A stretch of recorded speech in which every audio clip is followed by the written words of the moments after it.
5-time IC champion, 3-time World Tag Team champion, 2-time European champion, 14-time World champion, 2-time Royal Rumble winner, King of the Ring tournament winner, 3-time Slammy Award winner, WWE Hall of Famer, Hunter Hearst Helmsley, a.k.a. Triple H, a.k.a. The Game. Welcome to the Roz and Mocha Show. Wow, that is good. You guys need to cut back on the caffeine this early. You think? That's some high test stuff you got going on there to be able to do that at this hour. That's impressive. There's so much fans just want, and you can see it right now with the success of The Rock's TV show. Everybody freaked out when they found out they were doing the Hulk Hogan movie. In your opinion, when it comes to that, sort of like taking somebody's life and putting it either on Netflix or in a theater on a television show, aside from those two giants, who do you think should be next in line? Who do you think's the sort of deserving story? God, there's so many of them. It's funny when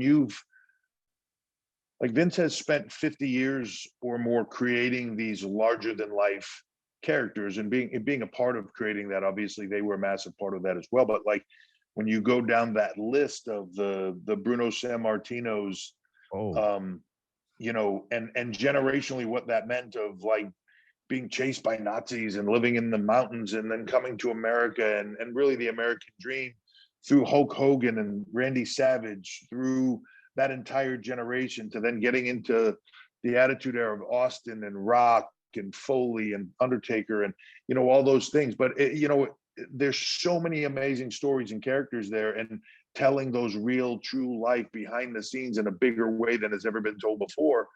But if I had to pick one, if I solely just had to pick one, I would say Vince. Yeah. And that's the thing. Everyone's been asking for a Vince documentary. Why has a Vince either documentary or show or something about his life never been produced? Is that something that you guys in the WWE have talked about doing in-house yourselves? Yeah, well, in-house, but I think more in larger format. And it's definitely something that's on the table and being talked about a lot. I think prior to now, Vince was always I think hesitant to do it. It's a funny thing with Vince is that he really doesn't see himself. While Mr. McMahon was one of the most epic characters ever in our programming, he doesn't see himself as part of the programming in a way. So, in a way, when you ask him about those things, like nobody's interested about me. And when they want to know about, the stars and the performers and all that stuff.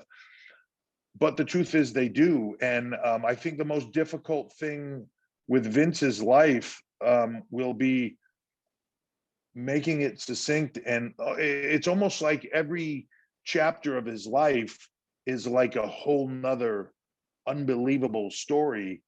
The story is amazing. All the things he's been through, the trials and the tribulations, so to speak, of getting to where he is. And no one looks at that, I don't think, and no one gives him the credit. They just see this billion-dollar global empire that he's created now, and they see him as this, evil tyrant businessman or whatever. I think Steve Carell could play Vince McMahon. I What? really do. No I know way, he's a Steve little Carell? small. I think he's a little small, but I No. think Steve Carell would kill it. We're gonna have to get Steve Carell in the gym with Chris Hemsworth or something like that, and get him on the Hulk Hogan biopic plan there to get him in the Vince McMahon category.